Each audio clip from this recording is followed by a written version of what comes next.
अब इस वीडियो में हम लोग सी आर परिपथ पढ़ेंगे। सी आर परिपथ कहिए चाहे आर सी परिपथ कहिए, तो पीछे वाले की तरह सी माने धारिता और आर माने उमी प्रतिरोध। तो ये दोनों चीज़ें एसी मेंस के साथ श्रेणी क्रम में जोड़ के परिपथ बना लेंगे। तो ये है सी आर परिपथ। सी और आर श्रेणी क्रम में जुड़े हैं और स्रोत से जुड़े हैं, तो ये आ गया। जैसे वहाँ एल आर था, यहाँ सी आर हो गया। अब जैसे वहाँ पर, अब इसमें भी हम लोग क्या करेंगे, सबसे पहले आई बराबर आई नॉट साइन ओमेगा टी लिख देंगे। तो जैसे डबल सिंगल वालों में हम लोग ई बराबर E naught sine omega T लिखते थे, इसमें हम सब लोग पहले आई बराबर आई नॉट साइन ओमेगा टी लिखेंगे, तब सॉल्व करेंगे आगे। अब इसके सी के सिरों के वोल्टेज को ई सी कहेंगे तो ई सी यहाँ लिख लेंगे, और आर के सिरों का वोल्टेज ई आर कहेंगे तो ई आर लिख लेंगे। अब अगर इस परिपथ में धारा आई हो जिसका तात्कालिक मान आई बराबर आई नॉट साइन ओमेगा टी होगा, तो ई सी बराबर हो जाएगा आई इंटू सी वाले का प्रतिरोध। सी वाले का प्रतिरोध एक्स सी कहा गया था, तो ई सी बराबर हो जाएगा आई एक्स सी, ये लिखा हुआ है।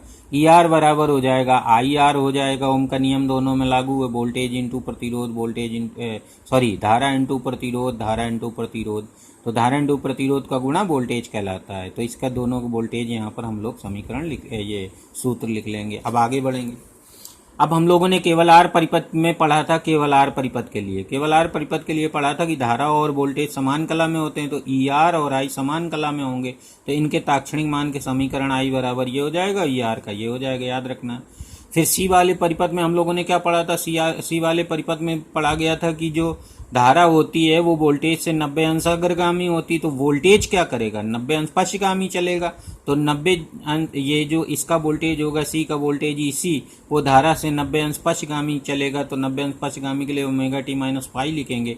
तो ई सी बराबर, यानी इसके सिरों के वोल्टेज का जो ताक्षणिक मान होगा उसको हम लोग ऐसे लिखेंगे, E naught sine omega T minus pi by 2। तो ये याद रखना है तुमको कि यल वाले में वोल्टेज अग्रगामी था, धारा पश्चगामी थी, और इसमें धारा अग्रगामी होती है और वोल्टेज पश्चगामी होता है। तो इसके वोल्टेज का, धारा का तो हम लोग पहले से लिख चुके हैं मान, तो फिर वोल्टेज का मान हम लोग बाद में माइनस पाई बाई 2 लिखेंगे, 90 अंश पश्चगामी लिखेंगे। तो यही मेन हो।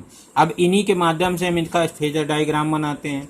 तो फेजर डायग्राम के लिए फिर हम लोग क्या करेंगे, आई और ई आर दोनों में साइन ओमेगा टी लिखा है, तो दोनों ही के तीर एक ही लाइन पर होंगे, तो आई और ई आर का तीर एक ही साथ बना देंगे।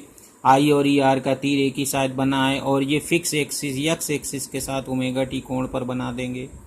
उसके बाद अब जो ईसी था, ईसी में लिखा है sign omega T minus pi by 2, यानी ईसी को हम लोग, ईसी वाले तीर को आई वाले तीर से पाई बाई 2 नीचे बनाएंगे। तो यहाँ पर देखिए पाई बाई 2 का मतलब 90 अंश, तो आई वाले तीर से एसी वाला जो तीर होगा वो 90 अंश कोण पर नीचे बनाएंगे। अगर अग्रगामी होता तो यही 90 अंश इधर ऊपर बनता, लेकिन ये पश्चगामी है इसी यहाँ पर, तो नीचे बनेगा।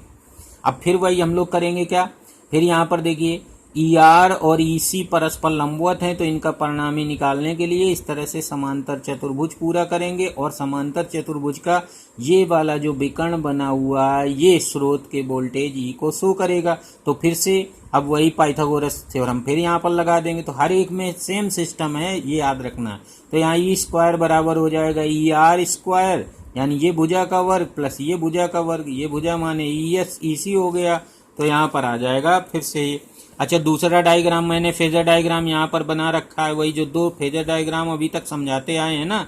तो दूसरे वाले में क्या करेंगे, हम लोग सीधे ही एक लाइन खींचते थे, उसमें जो जो समान कला में होते थे वो तीर बना देते थे। तो एक तीर आई का बन जाएगा और एक ई आर का बन जाएगा।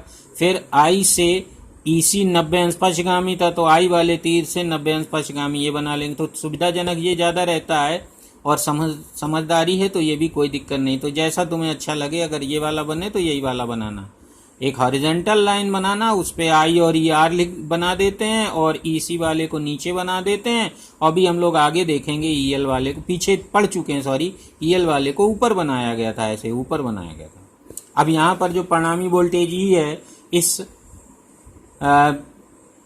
इस वाले फिगर से देखें तो दोनों परस्पर लंबवत हैं, इसलिए पाइथागोरस थ्योरम से ई स्क्वायर बराबर हो जाएगा E R square plus E C square. तो परिणामी वोल्टेज का सूत्र under root E R square plus E C square. तो याद रखना, सी आर परिपथ कहिए चाहे आर सी परिपथ में जो स्रोत का परिणामी वोल्टेज होता है वो उन दोनों के वोल्टेज के वर्ग के योग के वर्गमूल के बराबर होता है। तो उन दोनों के, जैसे वहाँ पर ई R square E L square था, क्योंकि आर एल परिपथ था और यहाँ पर सी है तो R square plus C square हो जाएगा बस। अब यहाँ पर tan फाई, अब यहाँ देखिए फिगर से देखिए तो ये जो परिणामी वोल्टेज आया है वो धारा आई से पश्चगामी है, तो यहाँ पर फाई कला पश्चगामी, जितना नीचे कोण बनाता है उसको पश्चगामी कहा जाता है, तो फाई कला पश्चगामी। अब ये कलांतर हुआ, यानी आई धारा आई और वोल्टेज के बीच, परिणामी वोल्टेज के बीच कलांतर फाई हुआ, जहाँ पर फाई निकालने के लिए हम लोग tan फाई लगाते हैं। tan फाई को इस समकोण त्रिभुज में देखेंगे तो tan फाई बराबर हो जाएगा लंब बटे आधार, तो लंब ये आ गया यानी एक्स ई सी आ गया, आधार ई आर आ गया, तो tan फाई बराबर लिखा जाएगा ई सी बटे ई आर।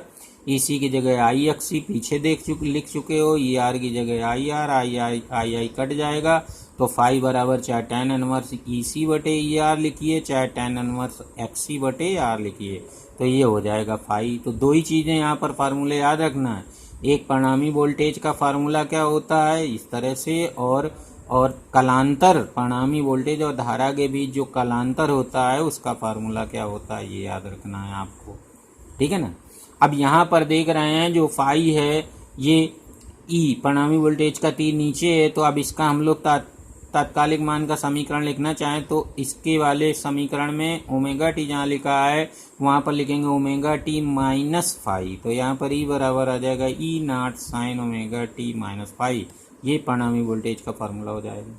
अब फिर से हम लोग यहाँ लौट के आते हैं, तो यहाँ लौट के जब हम लोग आते हैं तो फिर से हम लोग मान रख देते हैं ई आर और ई सी का मान रख कर यहाँ पर ये रख दिए, स्क्वायर कर लिए, और आई स्क्वायर जो आएगा उसको आई बाहर कर लिए, वर्गमूल आ गया और ये बच गया। अब यहाँ पर आई को नीचे ले आए तो ये ई बटे आई फिर यहाँ आ गया जैसे पीछे वाले में आ गया था। तो दोनों वीडियोस को फिर से समझने की मतलब आगे पीछे पढ़ना है, ये कि इसका देखना उसका भी देखना साथ साथ।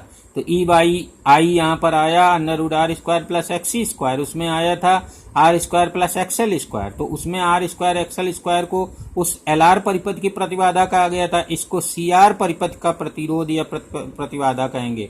तो ये जो ई बाई आई इसमें आया है under root R square plus X square, ये जो वैल्यू आई है वो इस सी आर परिपथ की प्रतिबाधा है, अर्थात वैद्युत प्रतिरोध है उसका, जिसको हम लोग Z से ही लिखेंगे। तो यहाँ Z से ही फिर लिखोगे और प्रतिबाधा फिर से नाम दोगे, यानी दो दो उपकरण वाले सर्किट्स में जो प्रतिरोध होगा उसको Z से ही लिखा जाएगा, प्रतिबाधा नाम दिया जाएगा, लेकिन फार्मूले अलग होंगे। यहाँ पर R square plus X square है, एल आर वाले परिपथ में R square plus XL square होता है, ये याद रखना है।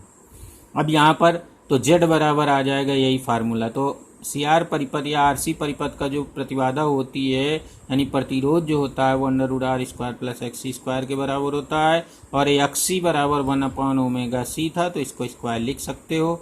अब हम लोग अगर चारों समीकरण लिखना चाहें तो आई और ई आर का सेम लिख देंगे, ई सी का π/2 90 अंश पश्चगामी लिखेंगे, और जो परिणामी वोल्टेज का तीर आया है वो फाई कला आई से पश्चगामी है, तो इसका समीकरण लिख देंगे ई बराबर E naught sine omega T minus phi. हालांकि इनकी ज़रूरत नहीं होती, लेकिन हम तुम लोगों की समझदारी डेवलप करने के लिए ये लिख दिया करते हैं ताकि आप इसका लिखने का मतलब भी समझें और कैसे लिखा जाएगा वो। अब यहाँ पर ये भी बता दिया जाता है कि फाई है का एक्चुअल में tan इनवर्स एक्स सी बटे आर है या ई सी बटे ई आर है, तो ये याद रखना। तो इस तरह से हम लोगों ने सी आर परिपथ पढ़ा, तो दो परिपथ हम लोग डबल पढ़ चुके हैं, एल आर परिपथ और सी आर परिपथ, उल्टा कह सकते हो आर एल परिपथ कहो चाहे आर सी परिपथ कहो।